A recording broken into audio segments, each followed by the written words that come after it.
Hello everyone, this is Johnny from Decoded, and today we're going to walk through the very first data focus module of the course, which is all about clustering.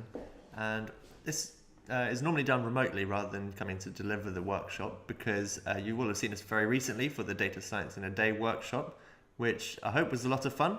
It was really exciting, and that it really gave you a flavour of what's to come for the next 12 months.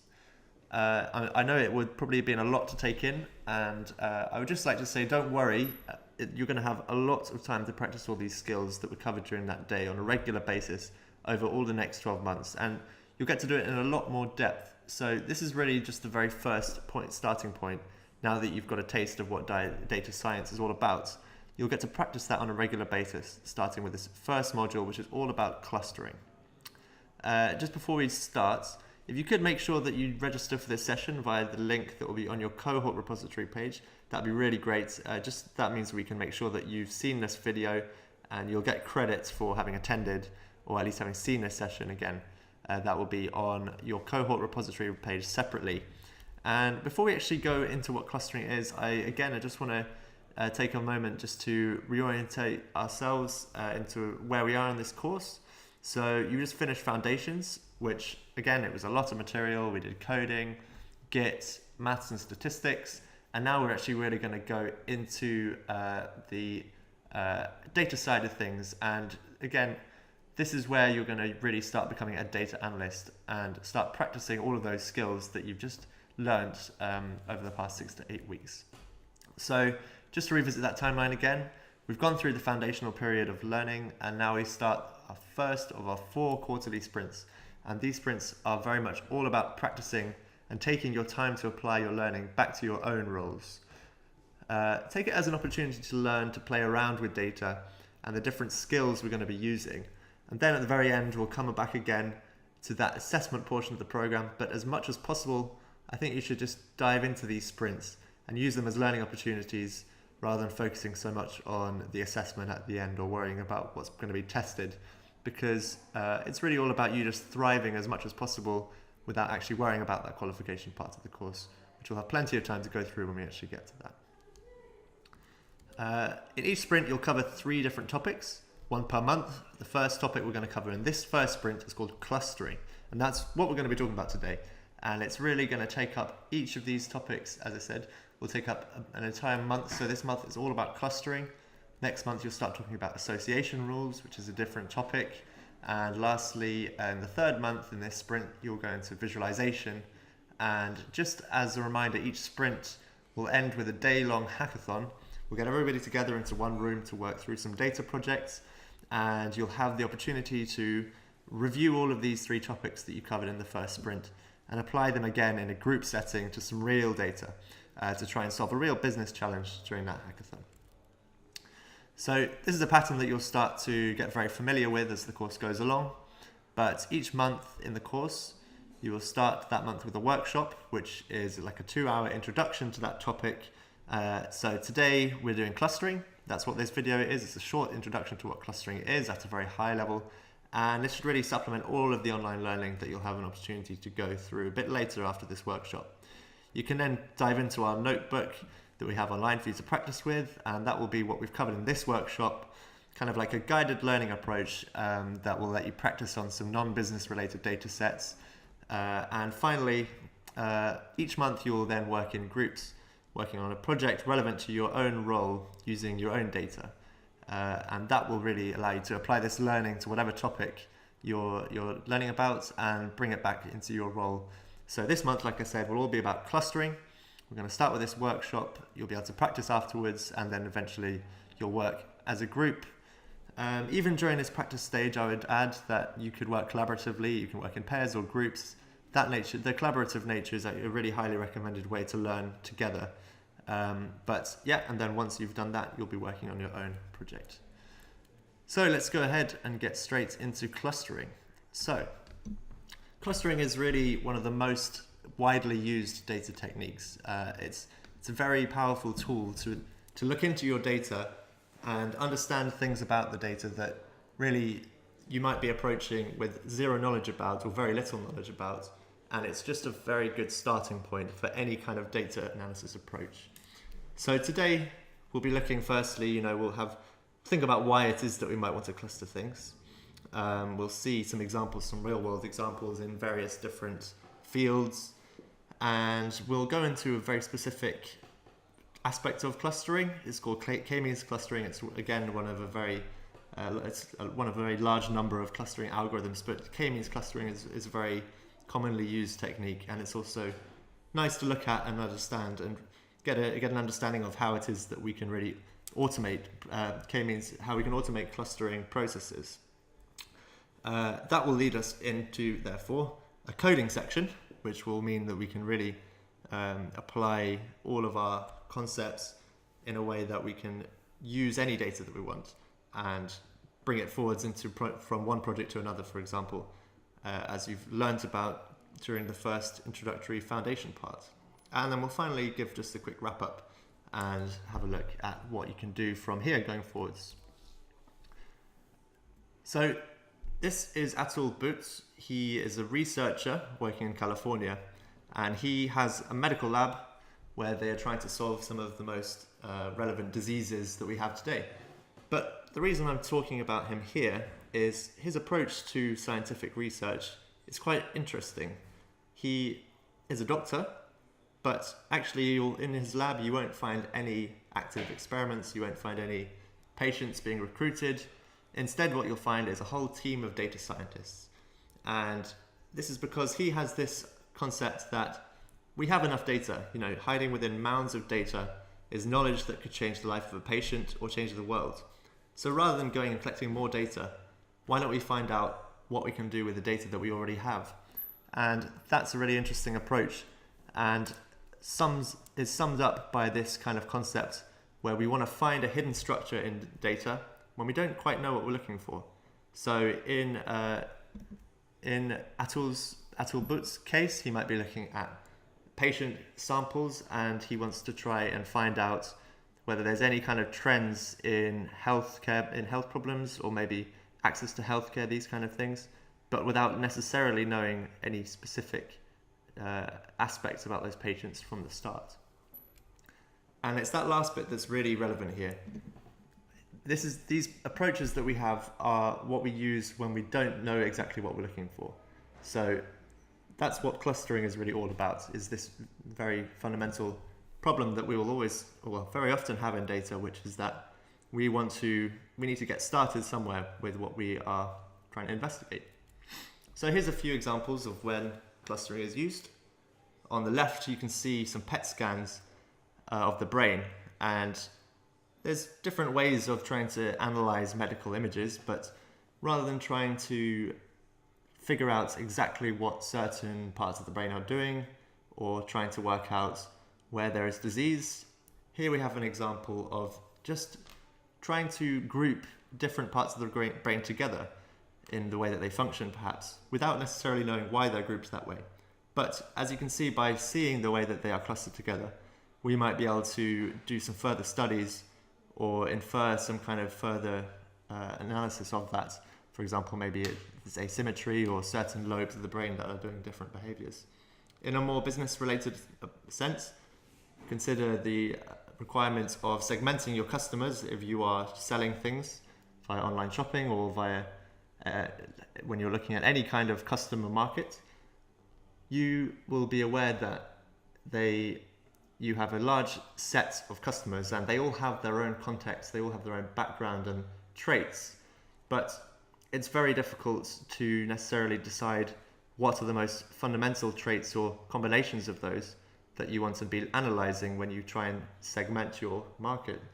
So very common use of clustering techniques and algorithms is to try and objectively decide how you would segment your target market.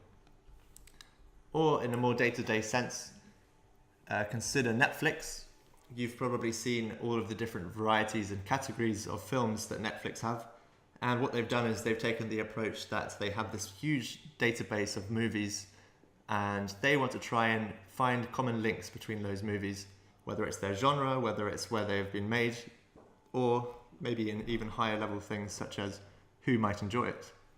And that's where we end up with combinations of genres, such as, for example, Indian Bollywood psycho thrillers from the 1970s. And these sound quite strange, but believe it or not, they've used computational algorithms to find those categories rather than somebody sitting down and manually preparing all of these categories, which would obviously take quite a long time given the number of categories that they have.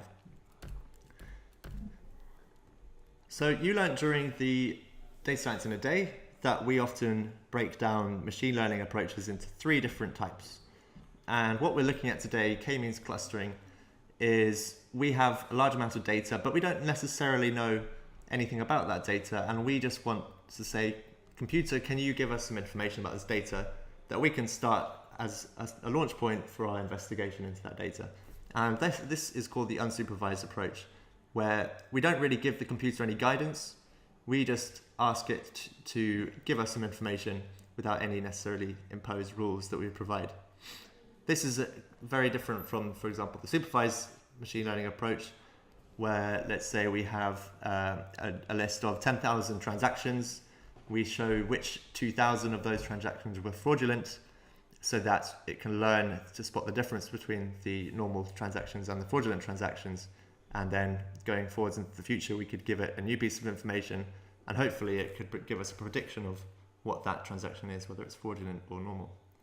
And lastly, we have reinforcement learning, which is a slightly more complex approach, but you probably most know it from things like the Google Go AI or chess beating AI, where some kind of game is being investigated. So to look into these techniques, we're going to start off in a very overview, non-technical approach. We're not going to go into the maths, we're not going to go into coding. We're just going to have a look at how a data clustering algorithm might be used and what we might use it for. So to do this, we're going to have a look at something called a hood map. A hood map is basically a way of representing variations in a geographical region. So here, Hackney is where this office is here. So I'm going to have a look at a hood map for Hackney by going to this URL that you can see here. So let's have a look at that now. And what we can see is a big map with all sorts of different colors. Here we can see that we've got different types of people. And the way this data is actually being collected is through what we call crowdsourcing. In other words, anyone that has access to the internet can come onto this website, draw what they consider to be the relevant map of London in this case, set what they, how they believe different people are distributed. It's obviously very subjective, so therefore you combine the opinions of thousands of people into one overall vision, and that's what we see here. And you can see maybe in certain regions people feel differently, and that's why we might have some certain blocks that seem to be out of place.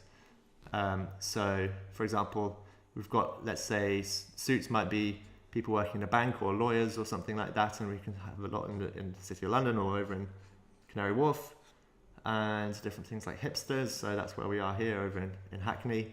And so you can see just by visualizing the data in this way, we can already see that in real life, we actually do see clustering. So we see patterns where people tend to be similar to the things around them more than they are to be different, in a more likely fashion than they are to be different from those around them. So this is why clustering really works as a concept, because that's what we're trying to see. We're trying to see where is it that we have a boundary between these people that tend to band together, and where is it that we can describe those certain regions as existing. So let's have a look at our general process for going through this data approach. And this is the same for any of the models that we might look at throughout the whole of this 18-month course. The first step is, of course, getting our data. We need to have a data source. That's also very important. We want to make sure that we have accurate data, we want to make sure we have reliable data, and we want to make sure that we have comprehensive data that is inclusive of all of the different aspects of variation that we might be looking for. After we have our data, we need to put it into a form that we can play around with, whether that's an Excel spreadsheet or maybe something more computational, coding related. And we want to just have a look at it. We want to get a sense for how that data is distributed so we can start to consider what maybe it's telling us. This is really the most important use of visualization, which is going to be covered in detail in about 2 months. Then once we've really played around and had a look and see what we think we're going to investigate, we come up with a model, and a model is just a general word for a way of mathematically and computationally analyzing a set of data. So the model we're going to use today will be a K-means clustering model, but model could also be other types of machine learning and so on. And then the last stage of the process is evaluation. This is a very important process as well, because there's no point doing all of our analysis, getting an answer, and just taking it as fact. We need to actually think, does this fit into what we believe? Do we feel confident in the output that we get? And are we going to take things further, or are we going to put them to an end? So that's going to be something that we'll also want to focus on as well at a certain point. So let's start with the source here. Our source is we're going to look for demographic data about the UK regions. In this case, we're going to look for Hackney. So what's the most authoritative source of data? It would be the UK census. So let's have a look at what the census would tell us about Hackney. And I've already opened it up here. You can see if you wanted to put your own postcode in, you could put that up here. But I've already gone ahead and gone for this local region where our office is. You can see that we have all these wards, and we're going to make a hood map for the wards in Hackney so that we can start to build up some representation, some picture of how people are distributed in these wards, as we saw with the hood map for London. So if I scroll down here, we can see that there's actually a huge amount of data available for us here, and this is amazing because this is all totally open source data. So you can see how anyone with the right tools could come along and start to get some really interesting insights into this area, whether that would be for governmental reasons or maybe for analyzing customers, for example. So let's have a quick look around. We could have a look at maybe age. We can see that we can have a look at the distribution of ages in Hackney. And again, we have almost a form of clustering here where we have potentially the chance that people of similar age might cluster together. Or maybe in a different sense, maybe we'd have clustering of parents to children, in which case we might expect to see clusters of slightly older people compared to very young people. Let's also have a look at a few more. So we can have a look at economic activity. So what I've got here is the way that I want to represent that data. And clearly the census data that we had on that website is not really in a usable form at the moment. So we need to get it in a manner that we can start to manipulate it and look at it. So the most straightforward way to do that without having to go into code and so on would be to put it into a spreadsheet. And I'm sure that we're all familiar with how that is useful and how we would do that. So here you'll see, if you follow this link here, gcoded.gcd.co/hoodmaps-data, then we'll be able to get to this spreadsheet where we can look at, we want to see how the wards of Hackney going down, if we analyze the age of those people and the income, are we able to gather any kind of interesting information about the distribution of people based on those things? Can we start to cluster the population of Hackney by their location? Now, this would be quite a tedious process for me to go through and type it all, but I can assure you that that is what I had to do. I had to go from the website and manually type it in. So that is one of the unfortunate, often unavoidable necessities of doing data science. So to cut that out, I'm going to show you one that I prepared earlier, which we can see here. And here on the left, you can see I've got a list of all the wards in Hackney and put their age and their income. Now, without looking at this graph, we could see that maybe there's certain outliers. We've got some very high income regions as well as some relatively low income regions compared to the rest of the location. And maybe it would be interesting to see, does the age correspond to the income, for example? This might be one interesting trend that we could analyze. And by visualizing this on this plot here, we can actually do that much more easily, as you can see. So we can see maybe that here we've got what looks like a general spread of people around here, but maybe there's a couple of outliers here.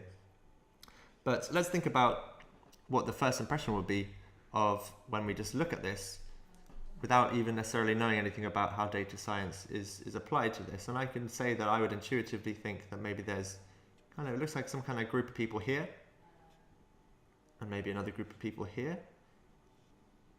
But alternatively, I could have maybe a cluster of people here, a cluster of people here. So what we want is some much more objective way of deciding how to cluster people.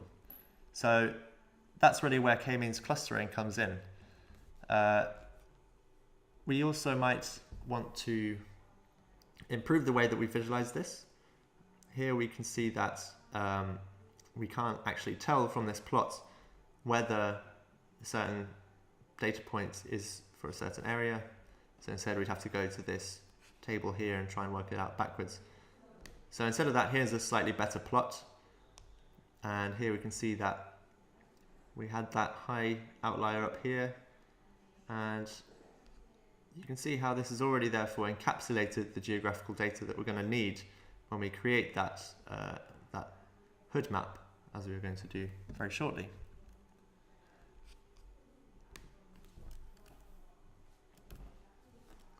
So the next step is to try and get a more objective way of looking at that data, which doesn't involve me just having a look and deciding myself how I feel about it. So that's where a data model is going to come in. And as we've said already, the data model we're going to be using today is called k-means clustering. And clustering is what we just did visually, where we had a look and kind of paired areas together, or maybe a large number of areas together. So we're going to be using k-means clustering, and let's have a look. Firstly, before we go any further, let's get a nice intuitive understanding of what's happening here.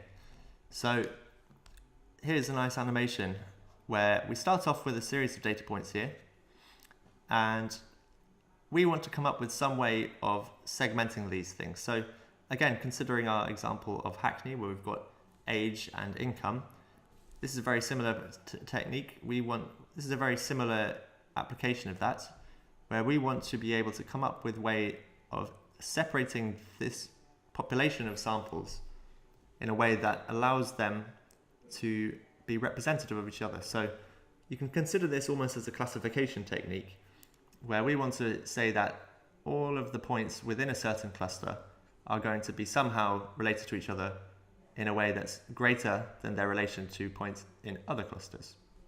So the way we do this in k-means is we choose 4 random points, and we find which points of all of our data are the closest to each of those 4 points. And that's our original cluster. Once we have those original clusters, we run the same thing. We again find where are the nearest points. And what we're doing is we are moving the target point so that it falls in this, what we call the centroid of those clusters of points. So here, we do that calculation by, for each of these points in, let's say, for example, this cluster, we find the average x position, and we find the average y position. So in that sense, if you're familiar with the formulation of the center of gravity of something, for example, it's a very similar technique. And what we do, let's just have a look at that again.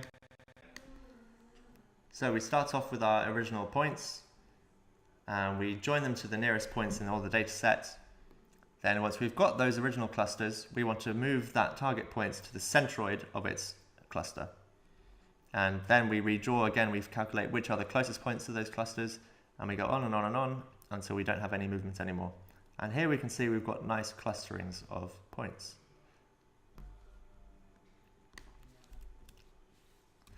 So, as you might have noticed, we specified that there would be 4 clusters, but perhaps we might have wanted to have 5 or 10 clusters, or even more clusters. Could be any number of clusters really, or 2 clusters as well might often be something we're looking at. So have a look here. You can see how that already creates some level of subjectivity. If we decided to cluster into two groups, then we might be banding together things that are actually quite dissimilar. In the same way, we won't want to cluster into too large a number of groups because otherwise we haven't really achieved our overall goal of finding out how each parts of Hackney relate to each other. So let's run through that process step by step. So we choose the centroids of the clusters, and this can be done totally randomly. So here's a walkthrough of this process.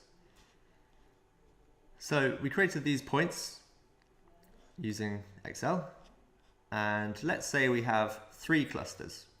Now we can choose any random centroid to start with. Let's say we chose here, here, and here. It doesn't even matter whether they are actual data points, because ultimately these are just our centers of the clusters which we're going to use to decide which cluster each data point belongs to. So we start with these randomly chosen centroids. We find which points are closest to each one. So for example, this one might have been similar closely to these two, but it was ever so slightly closer to 2. So this is now part of this cluster instead. So we start off with our initial clusters, and these are currently how we would initially define our clusters to be. Once we've done that, we want to work out the centroid again. So this is kind of an unattractive looking graph here. But what we would do would be we'd find the X and the Y, which in this case is the average age and the average income for each point in our cluster. So here's our first cluster. We find the average age, we find the average income, and we do that for each of our clusters. And what we can see is that this gives us 3 new centroids: XY of 1, XY of 2, XY of 3. So we redraw those points again, which are here, here, and here. And then once again from there, we would redraw the lines to find out which points are closest to each one until we had settled on our final position.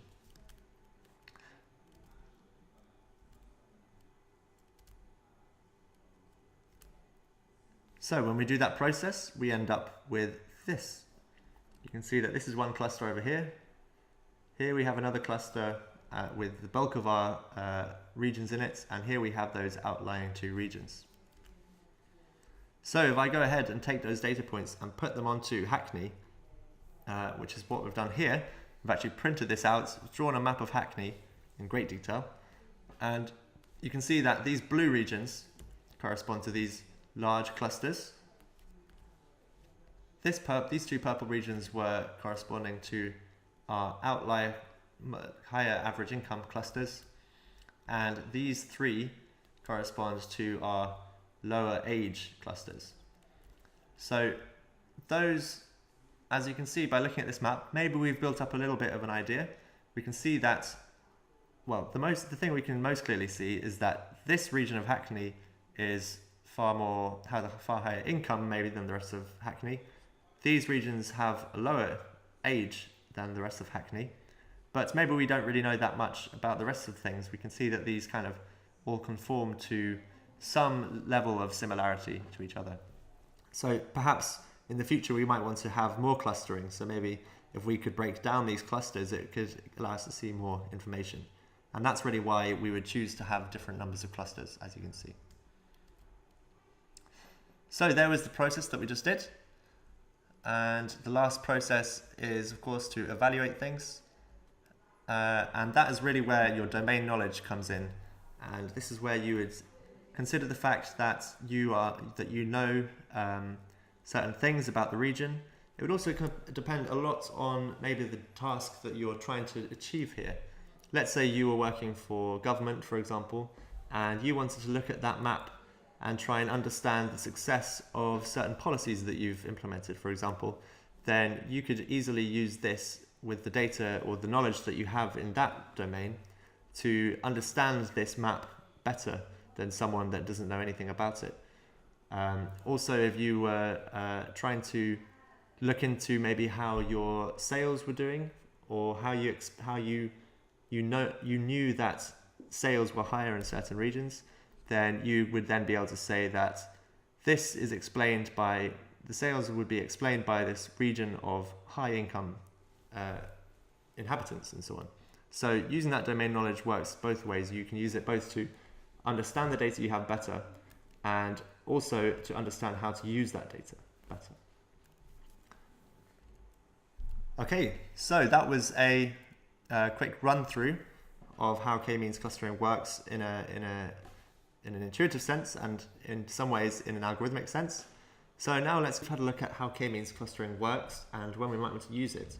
We're going to do a coding challenge using Python, where we are going to go back again and have a look at the Hackney data set that we were looking at before, and try and look into it in more detail using Python code.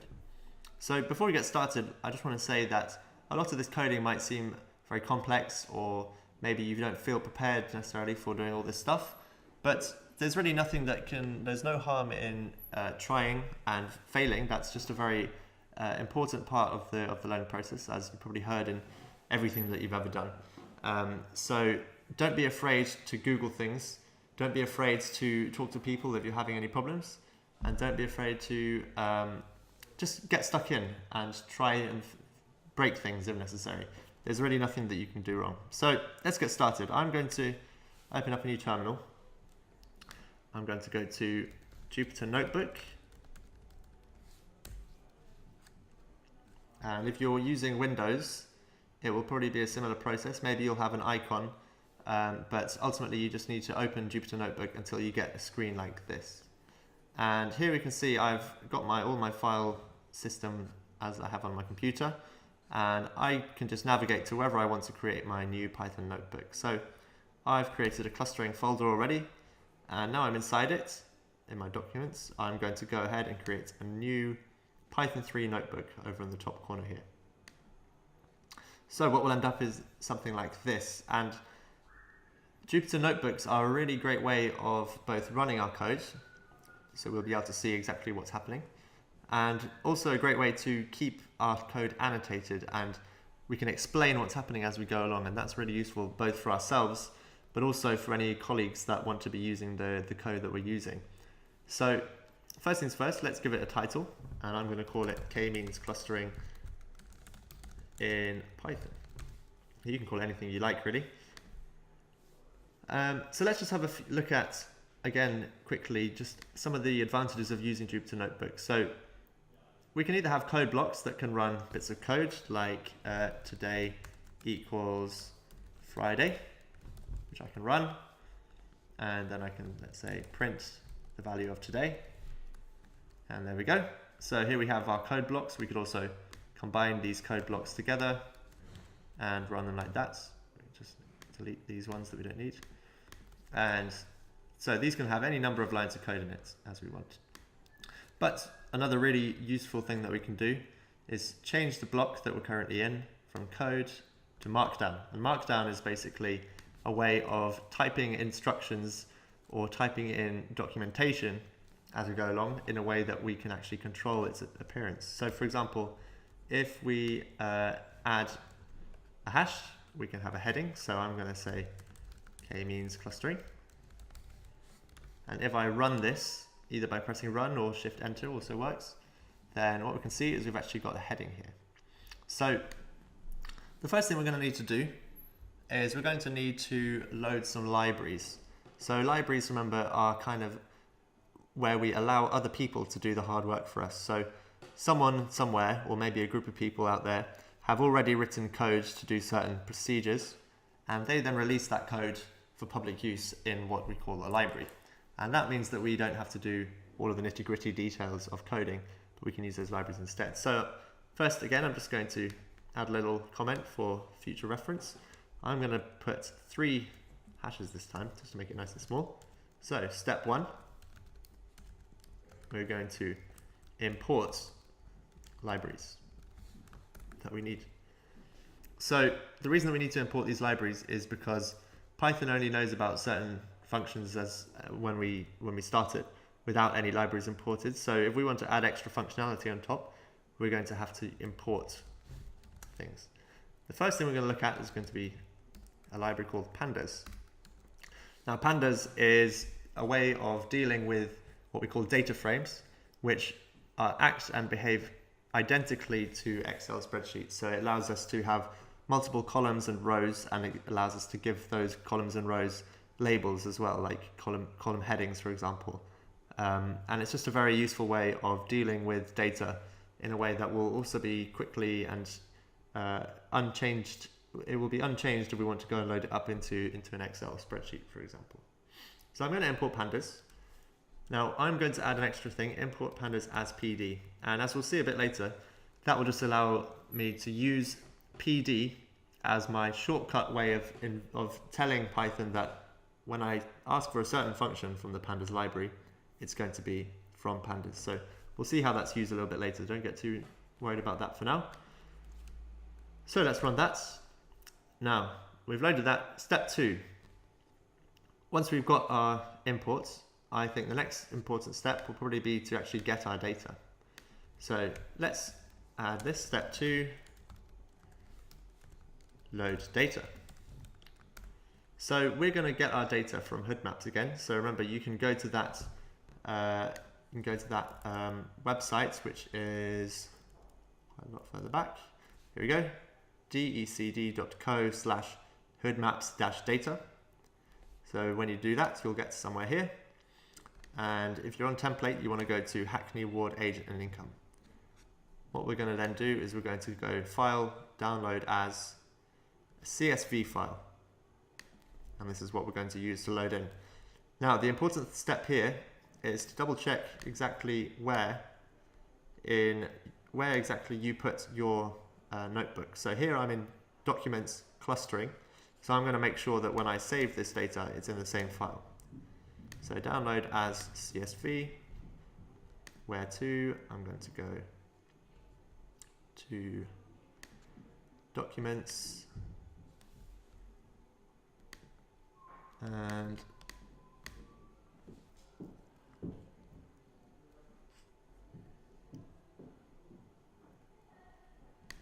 download that there, and save that. Now, I didn't manage to get it into the right place exactly, so I'm going to have to move it from here, and I'm going to put it into my clustering folder there. I'm also going to make sure it's named nicely, so let's just call it Hackney Data, let's say, for example. .csv. Oops. Keep CSV. Cool. So going back to my Jupyter Notebook again. Now, fortunately, because we're using pandas, getting the data into Python is actually very straightforward. So remember, we use variables whenever we have a piece of information that we want to use in our Python scripts. So variables is another word for data. So the way that we can set a variable is we choose a name. So I'm going to go with, let's say, contents equals PD dot. So this is again going back. So we're saying we're using the pandas library, and this is a shortcut. If I didn't have this part here, it wouldn't make that much difference. It would just mean that I'd have to write out pandas here. But just since we're going to be using it a lot, I'm going to add this shortcut, which is going to just be useful as we go forwards. So contents equals PD dot read CSV. Now, it might seem like I magically plucked that out of thin air. I could have gone Python, pandas, import CSV. And what we can see is the first item there tells us it's the read CSV, along with a load of different options there. But really the only thing we need is the very first input there, file path or buffer. So that's how I could come across these kind of imports. If it seems like magic. So here I'm going to inside the quotes, which tells it that we're going to talk about a specific series of file path. We're going to give it a file path, and the file path will be the name of the file that I added, which is hackneydata.csv. And in this case, the capital letters are important. So hackneydata.csv, let's run that. Good, we didn't get any errors. Now we might want to have a look just to see what that looks like. So again, a very handy way of doing that in pandas is to use this head function. And here we can see head will give us the headers. So in other words, the top 5 items from that data frame. And there we go. We can see that we've successfully imported that data into our script. Now, remember the first step of the 4-step pipeline was sourcing the data, and the second step was transforming the data into a manner that we want to use it. And just a very quick thing that I want to do here is I want to make these a little bit more machine friendly. This is written too much like it's made for a human being, and we are currently in a computer system. So step 3 is going to be transform the data for Python. So to get from the markdown to seeing it like this, I ran it, so remember you can do Shift Enter to run a cell. So the way I'm going to transform it first is something quite simply. I'm going to get the variable which I've stored this in, contents, and I want to change the titles of the columns, and that's done using contents.columns equals, and then in here I am going to put the names of the 3 columns that I want to have. And I encourage you, rather than copying and pasting code, or rather than directly copying things from what I'm doing, I encourage you to maybe come up with your own names of things and just get a really good sense of what you're actually doing when you're doing these steps. So let's see, instead of wards in Hackney, I might just put wards and age and income. So if I do that again, if I now move this content headline and see what that looks like here, then here we go, we can see again we've successfully managed to rename those things. So it's always good just to keep an eye on how things are actually working as you go along. So that's why you might want to, it's probably a good idea just to keep adding in these contents.headlines every now and again, just to keep track of what you're actually doing. Something else I notice is that income here is in pounds, and that pound symbol, to be honest, is only going to make things a little bit more complicated. We don't really need that. Ideally, we want to just get rid of any extra information that's more than just the kind of the pure raw data, which in this case is just the numerical values. And if I wanted to find out how to do that, again, I'd probably just go to Python remove £, from number. And let's see. So we can see that there would be a few different ways. So for example, we could do this. Let's see. Now I have no idea what's going to happen here. I have to change the names that they've used. Decode, replace. This is apparently a pound symbol. Now let's see what happens if I do replace it with a star. Okay. So we can see that this method doesn't work on the data that we have. This is probably made for just a string. So in that case, I'm going to instead make sure that I'm selecting the right bit of data. So in this case, it's going to be the income column. So maybe I'd have to go contents equals income. So does that work? Okay, so I've narrowed it down a little bit more. I have a new issue here. And again, so this is clearly not really working. So I'll probably keep searching around different places. So instead of going through that process, I'm instead going to just put in the successful thing that I found, which was this. So again, I could sit down and figure out exactly how this is working, but all I really care about is that it does work. And what I found earlier is that this does work indeed, even though it looks very complicated. So loading this in. Now, so this is the thing I want to replace, and I want to put in nothing at all. And according to what I found on the internet, these are all the things that we had. So let's see whether that runs now. It does indeed. Now, there's only a few extra things that we might need to check. Let's make sure that the data type we have is the right data type. So, for example, we want to see, is this type, we want to check that it's numerical data, because if it's not, then it might cause some problems down the line. So let's try printing the type of that data. And I'm going to choose maybe the first item. which in this case is with a 0. So here you can see that this is all of this, and then I'm going to choose the very first item, which is done using these square brackets and a 0, and all the way down.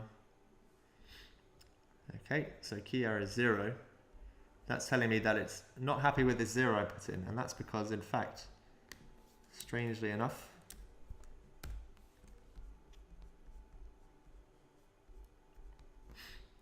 okay,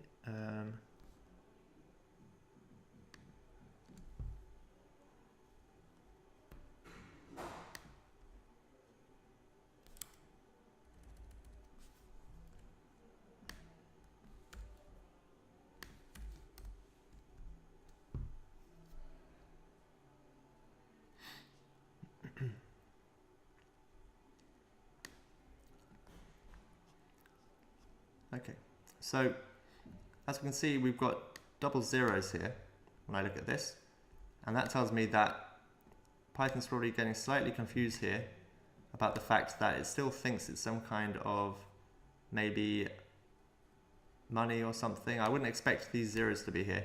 I want it to just have actually a single 0, because that tells me that it still knows it's a decimal number, but it's not going to get confused when I go further ahead. So now we can see if I set as type floats, which is again something that I found on the internet earlier, then we do get the data in this form that we expect. Now don't worry too much about this. The process I've just showed you, in fact, is basically down to when I was writing this code earlier, I ran into a series of errors going through different steps, and that's perfectly normal. That's just a very fundamental thing to coding. So I'm only saving steps here. Really, all it is a combination of trial and error and a lot of Googling to sort out your problems. And I'm going to go through those. So whenever we get those problems, then it's just a case of searching for those things and finding things out yourself. So here we go. We can see now what this is looking like. Here we have our data, the first 5 items of our data. So now let's have a look at how we might visualize it. So step 4.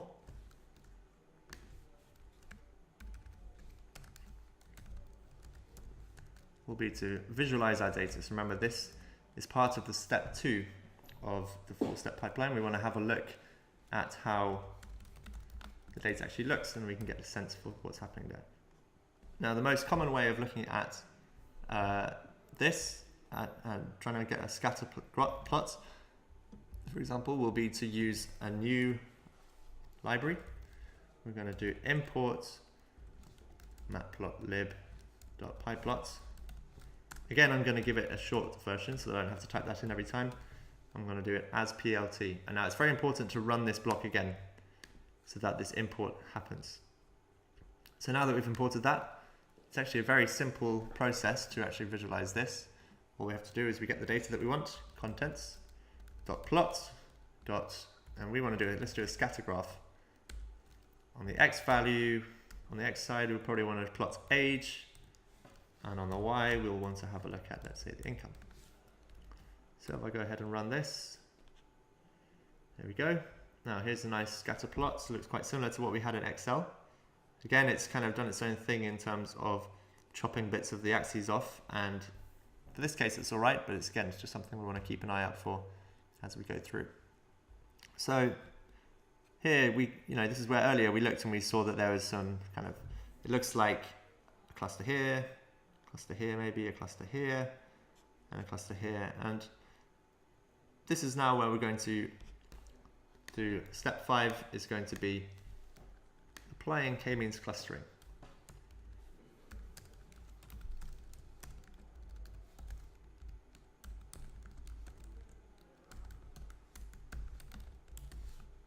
Now the great news is that what we've found from this whole process is that the fact that we have no errors anymore tells us that all of our data is now in a format that Python is definitely comfortable with.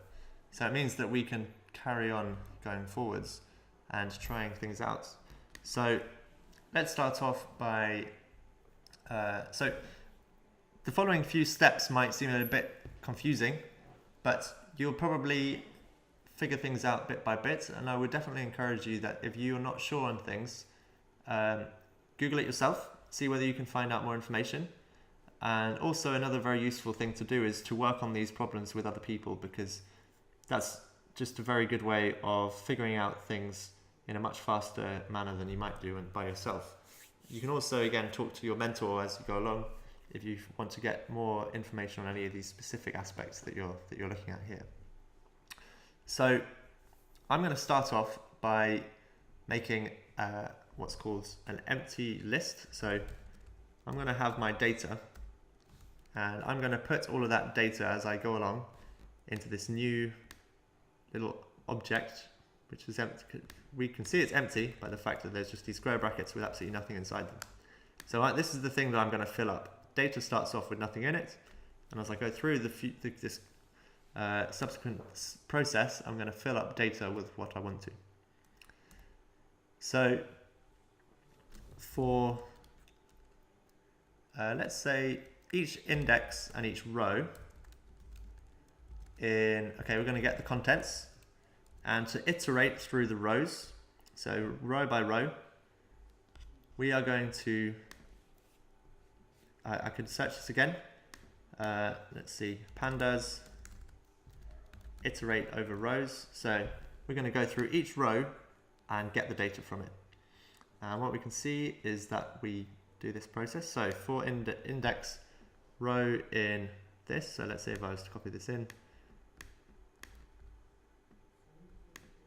and then we would have for index and row in contents, it's rows, as we just found. Let's just try having a look at them first. So let's see, if I print index first, let's see what I'm going to get. So we have the indices all the way up to 18. Does that correspond with what we're expecting? Let's just check. If we try just printing, if we print contents here, for example, instead of just the head, then there we go, go 0 to 18, good. And how about row? Let's see what row looks like. There we go. So rather confusingly, let's try and separate this out a little bit. So let's print a few dashes in between each one. So each row looks like this. We have the ward, we have the age, we have the income, and we have a little bit more information that we don't really need. So we could go further down. We could see, okay, let's try accessing the ward of each row from wards. This is going to correspond to the name that we have there. There we go. So there we can print the wards out, for example. We could print the age out, or we could print the income out. And actually we want the age. So we can now, instead of printing it out, we'll just say age equals row age, and income equals row income. And what we want to do is we want to put these things inside this data. So how we do that is data.append. We're going to put these both in together. So there's a lot of brackets here. Don't worry too much about why we've got each of these brackets. Here, as you've learnt before, append is a type of function, and functions will always have these round brackets. And inside the round brackets, we put the specific bit of information that's important to that function. In this case, append is looking for the thing that we are going to append, or the thing we're going to add in. And that's going to be both the age, which we're going to, again, we want to make sure it's a float, which all that means is a number with a decimal in it. Float of the age, and a float of the income. So let's have a look at, if we did print again, add some of these, print. Now let's have a look at how data changes as we run through these. Now what we see is data starts off empty. As we run through the first row, we've added one line, which is one age and one income, and that we can see here. Then in the second run, we've added the second one, and so on and so on and so on, until we get to the very last which is this, and this is how data is going to look at the end. So here we can see data is just a big list containing pairs of values, the age and the income. So again, we're just manipulating this data to get it into the format that we're going to be able to use most easily in Python. And the handy thing is, even though it looks like maybe we were still miles and miles from finishing this k-means step, we can again go up and import a function that's already been made that will run k-means. And the way we'll do that is from sklearn.cluster import k-means. And I could look up, again, I could see how to find any model. So if I wanted to see k-means clustering model in Python, then we'd probably find a bunch of different options of libraries that we could use that would all have the same implementation of k-means. But the thing that is by far the most common type of library for these machine learning procedures, and you'll definitely be using them a lot as we go forwards, is this scikit-learn module. So sklearn. And here we can see that in scikit-learn, this module is sklearn.cluster.k-means. So that's why we're saying from scikit-learn.cluster, we're just only going to import this k-means function.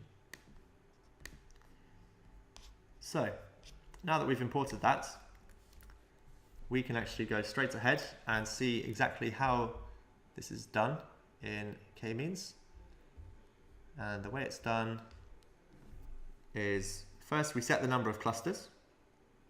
So I might say that I'm going to have,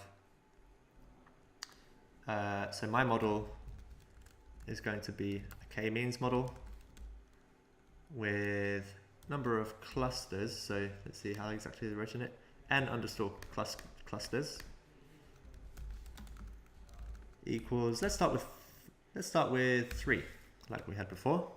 So n clusters equals 3, and then the next step, once we've created that, is to actually fit our data. So in other words, we're going to first create the object that's going to do the k-means clustering, and then we're going to give it the data that we want to give. So we create the model first, and then we want to fit the data. So we do model.fit, and what we could do would be data. Let's see that. But what we see, so what I forgot to do is run this again. So can you see how this is saying k-means is not defined? That's telling me that it doesn't understand what k-means is, which means that this line didn't run properly. So I need to run that again.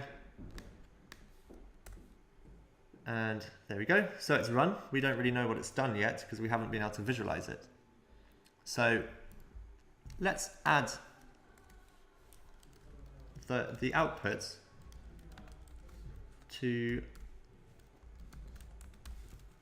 the contents that we had originally. And the way we need to do that is we take our model, we get its list of labels, which has an underscore after it. And again, we want to say that it's a float, it's a decimal, a number with a decimal point. Okay, so the final step there will then be step 6.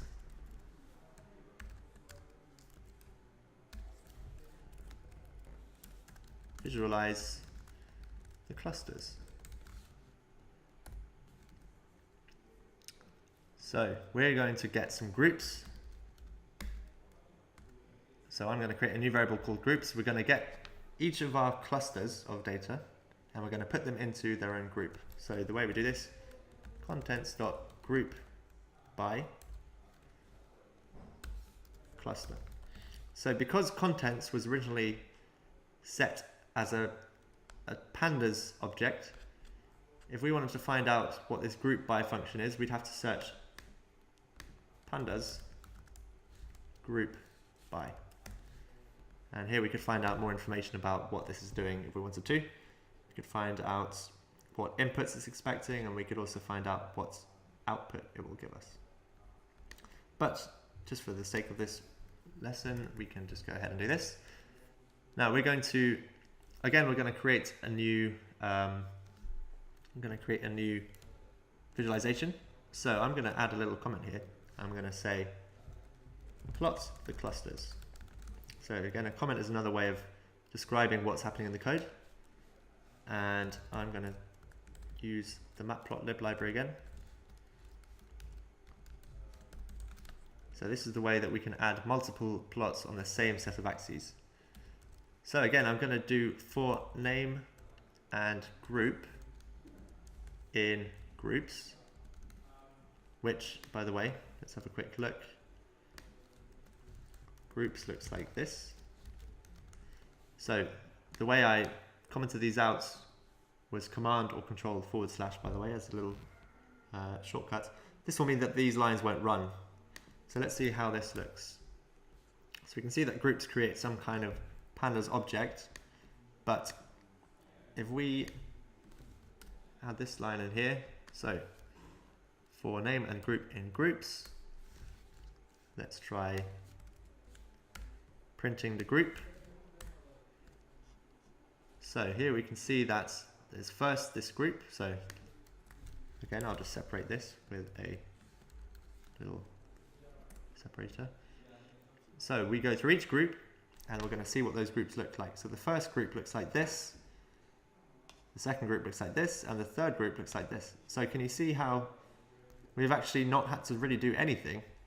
With only these 2 lines of code, we've actually been able to use k-means clustering to cluster our data. And you can probably see as well that we don't really need to understand k-means clustering, which is both a blessing but also a big danger.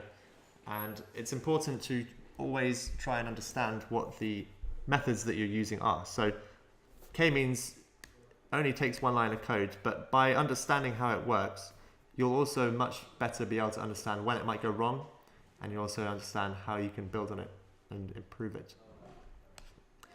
So let's also have a look to see what the names look like as well, just to be complete. So what we can see, these are how it's labeled things: 0, 1, and 2. And that's a very important thing to remember about k-means clustering. It doesn't tell us anything about what reason it's clustered things. It only tells us that things have been clustered in that way. So we can't actually infer anything more than the fact that these groups of things are grouped in this way. And if we want to understand why they're grouped in this way, that's where we need to use that domain knowledge and understand in more detail about how this works. So rather than printing them out, let's have a look at how we plot them. And the way we do is plot. So we're going to give our X, which is going to be group age, and our Y, which is going to be group income. We can give it a marker if we want to. Let's just add some extra details. Marker equals circles, for example, and line style equals, we won't give any line style because we don't want to try and join these up because it's just a scatter plot. We can also give them labels. In this case, we're going to use the name. So those names in this case were 0, 1, 2, and 3. Now, if we ran this now, we wouldn't actually see anything. Or maybe we would, but it wouldn't be in its final form. We want to make this a little bit better. We want to add an X label.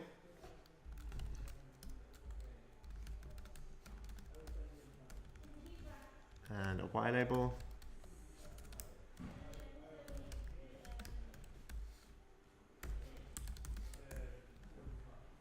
There we go. And maybe we'll also add a legend as well. So this would be to the axes. So here we go. Now, actually, it seems to have done something different from what I might have originally thought. So interestingly, it seems to have put these together as one group, these together as another group, and these as another group. Now, if we run these all again, you'll see that every time we get the same groups. And that's because this algorithm that we use is designed to give us an output where it will center on the ideal format. Now, it is important to note that sometimes it can fail. So it's always important to look out for that, which you'd be able to tell by something very strange. Let's say it found this is its own group and everything else is another group or something like that. But in this case, it seems to have worked. Let's see what happens if we change the number of clusters to 4 instead, for example. And here we can see it's labeled them according to these things now. So, as you can see, again, it's potentially not how we would have done them ourselves, but that's just how the k-means clustering has actually given us a better insight than we might have intuitively come up with ourselves. But in fact, I can say that it could also be due to operator error. And in this case, we actually omitted to do something quite important in this. And that is that when we fit the data, we actually have to make sure to consider the fact that the scales on the x-axis are different to the scales on the y-axis. So without going into too much detail, you can look into this yourself. You can have a look at the importance of scaling data in k-means clusters. I'm going to use another function from scikit-learn, pre-processing, import scale. Again, I'm going to run this to make sure that we import that. And all we have to actually do is put scale here. Now, if we run this again, you'll see that we actually get very different results. And that really highlights something that is very important, which is that when you code, when you run your data, it can actually be good to trust your instincts. So you may have been thinking that those the separations that we previously had looked quite strange, especially knowing that the way the k-means algorithm works is that it will always check for the nearest data points to the center. And by following that, by trusting that intuition and by having that knowledge, we can figure out that there's something wrong. And that is something that you need to be considerate of as we go forwards. So it's very important to, when we do k-means, to scale the data because of the fact that we have these different scales on the x and the y-axis. So we've pretty much done everything here. Again, remember, we've seen that the number of clusters we set is up to us, really. So how do we choose what the ideal number of clusters is? If we had just 2 clusters, maybe we would get a good way of checking things all independently, but clearly we could end up with some things that don't fit very well to their cluster.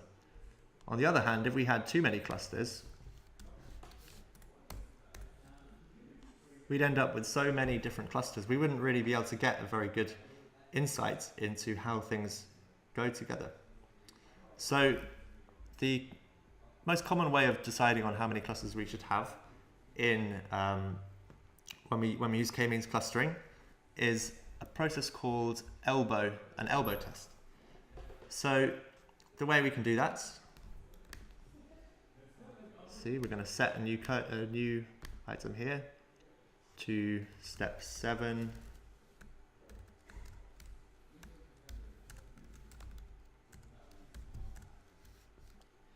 Use elbow test to decide number of clusters. So I'm going to load in from contents the age. I'm also going to get as the y is going to be the income. Now, number of clusters is going to be anything from 1, 2, 3, 4, 5, 6, 7, 8, and let's say we're going to go up to 9. And what we're going to do is we're going to see what the k-means clustering is for each of those numbers of clusters. And in Python, we can actually do this in a single line. K-means equals, so I can call this anything. I'm going to call it K-means. Now, whenever we have these square brackets, it tells us we're going to have a list of data.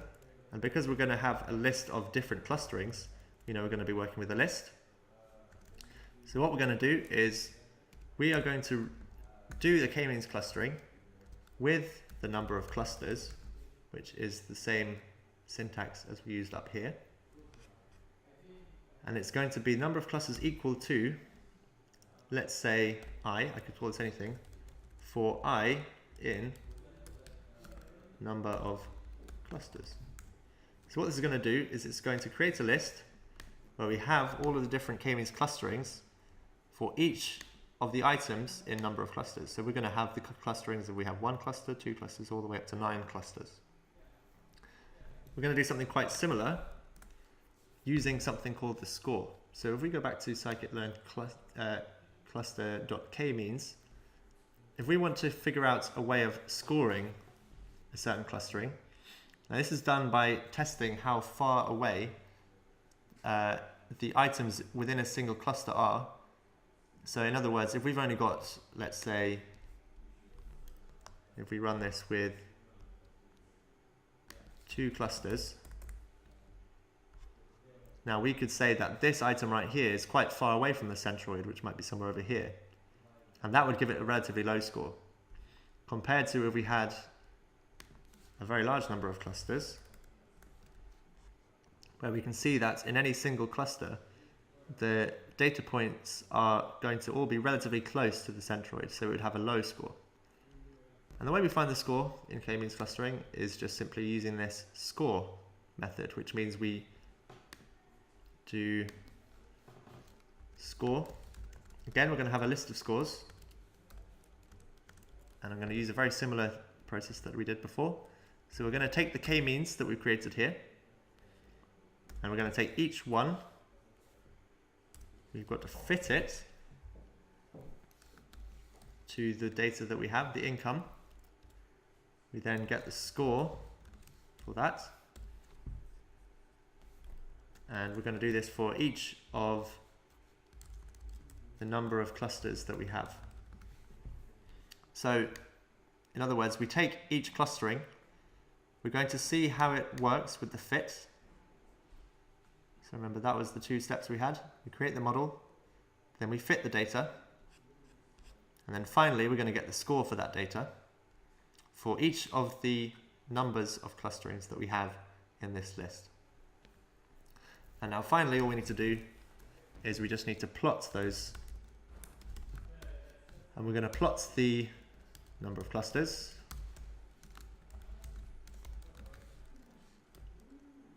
against the scores that we have from here. So we're going to plot these against the scores that we get for each of those.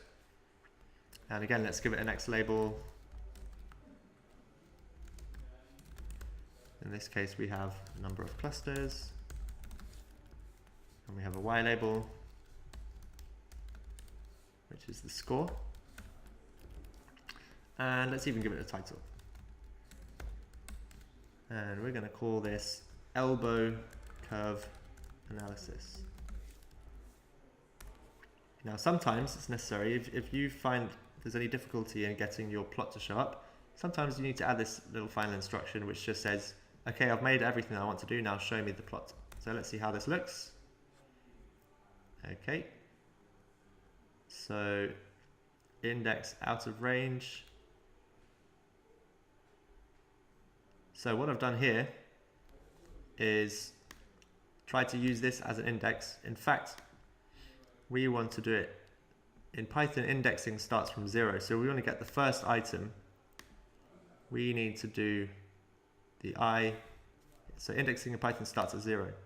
So the first item, this I, should be 0. So in fact, what we're going to do is just put I minus 1. And then we get that. And here we can see a curve like this. Now the reason it's called elbow analysis is because we want to see what is the point at which adding more clusters stops being very effective. And again, this is fairly subjective, but it's a fairly good method in terms of trying to prevent over clustering or having too many different clusters. So we can see when we get to 4, we still get some pretty big difference between 3 and 4. But once we go from 4 to 5, we can see we've actually not really got that much difference anymore. And what that tells us is that we're kind of getting a law of diminishing returns here. As we add more and more clusters, we're sacrificing generalization, or we're sacrificing an ability to infer broad understandings of each of our clusters with not that much better a fit in terms of the overall score of each of those clusterings. So here we could see from looking at this that either 4 or maybe 5 clusters is the optimum number of clusters. So here we can go back and we can set, therefore, the number of clusters could be 4 maybe, or we could try 5. So this is what it looks like with 4. And you can see that actually that was kind of, as we'd expect, it's fitted with the intuitive understanding we probably had to start with. Compared to if we have 5. So it looks like we've kind of subdivided this cluster here a little bit more. And you can see it actually changes the clustering completely.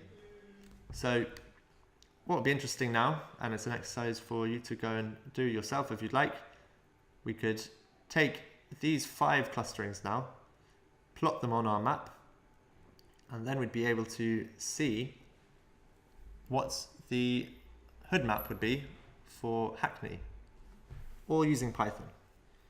And that you can see that k-means clustering was actually probably one of the smallest steps of the whole procedure that we had. So we started off by loading in our data. We had a few lines just to transform that data into something we want. Then we wanted to have a quick look, so that was step 2 of the pipeline. We use our model, which is step 3. And you could see that when we originally got a slightly strange value or something that looked a bit wrong, we used the evaluation, we looked back and thought, does that really fit to what I'd expect it to do? And we realized that there was something wrong, which was that we hadn't scaled our data. And once we did that, we've now ended up with something that on evaluation looks to me like a nice clustering. And we could then use that going forwards to have a look in more detail at how this data analysis has helped us understand Hackney a bit better, and helped us understand if we tried to cluster groups of population, if we tried to cluster the population as being within one segment, in the same way we might cluster customers as being one segment, then with just a few lines of code we've been able to do that, and it's really, really useful. So that was coding with k-means. Now there are other clustering algorithms that work slightly differently, but they are all to try and do the exact same thing. So the only difference we'd see between k-means clustering and other algorithms would be this final appearance of this here. We might see very slightly different clusterings. So that was coding with k-means, and just before we finish, I'm going to just briefly talk about the fact that k-means clustering is one of the most popular clustering methods, but there are other clustering algorithms out there. So here's a nice website here that shows a few of the most important data clustering algorithms that we might need. As we can see, k-means clustering is kind of the first one they mention. It really is a very popular one just because it's quite simple. But there are actually certain cases where it might fail. So here's an example. Here is a data set where we might want to segment out this exterior outline, then the eyes and the mouth. And we can see that k-means clustering would fail here because the centroid of this outer circle would actually probably be somewhere here. So it would just totally fail at segmenting this out. So here's an alternative algorithm, dbScan, that can much better account for this kind of shape of data. So when deciding on an algorithm to use, a clustering algorithm to use, it's often important to understand the shape of the data. And again, that's why it's always really important to visualize the data as the first step before you start trying to decide a model. There's also other ones. So here's Gaussian mixture modeling, for example. And there really are just hundreds out there. The good thing is that the only thing that would change would actually be this line here, pretty much. Model equals k-means and model fit. So if we go and have a look, for example, at scikit-learn cluster, we can see there's all of these different ones that we could also use instead. K-means is there, but here's dbScan. There's other ones that we could use. There's a few. And yeah, that would be really the only thing that we'd have to do to change which clustering model we use. Now, it would potentially have to be implemented slightly differently, but you can see that by having these libraries like scikit-learn, it really does make things a lot more easy. So the last thing I'll leave you with is the idea of clustering at an organizational level. So now that you've gone through this workshop, you'll have the opportunity to practice clustering in our online guided exercises, but you'll also work in a group to apply clustering to a data set or a project that's relevant to your own role. So it's really helpful to start thinking about how you could apply clustering within your own organization in your role. A couple of examples we've seen clustering actually applied with some of our learners is, for example, if you learn with log data, by which I mean if you know how much, when people access computers in your organization, then that's a lot of unstructured information about activity that people are doing. So you could use a data set like log data to start clustering and identify certain activities that people are doing and how that might affect your systems, for example. Another example is within retail. For example, people might be looking at data sets of sales across different countries and trying to identify which countries would be clustered together and therefore would have similar spending and sales patterns. So, you might typically think that geographically, Scandinavia, for example, would all behave similarly, and that they would behave different from Southern Europe. But what you could do would be looking at some clustering analysis and look at multiple different factors across your data. Store data, for example, down to different levels of data. And you might actually find out that, for example, Norway might act more similarly to Spain than it does to Denmark or something like that. So that's an example of how you could use clustering to, again, help you with your customer segmentation in an algorithmic way rather than just purely using your own judgment and intuition. So those are both really common uses of clustering, and probably one which people would most often use to be able to identify, let's say, opportunities that are present to them within their own roles. So they'll start to think about ways that you can apply it within your own organization and in your own role, and that will be a really good starting point for when you want to do this project with your group a bit later. So if there are any questions, please reach out to your mentors, or you can talk to each other. Just have a chat on Slack or whichever messaging tool you have available to you, and just collaborate and talk about this procedure with each other and through the online learning and group projects. And just to finish everything off, we really appreciate your feedback, and we look at every single piece of feedback and take it really seriously. So if you could leave your feedback for the session, then you'll find a link for that in your cohort repository. Then that would be really, really useful for us. Thank you.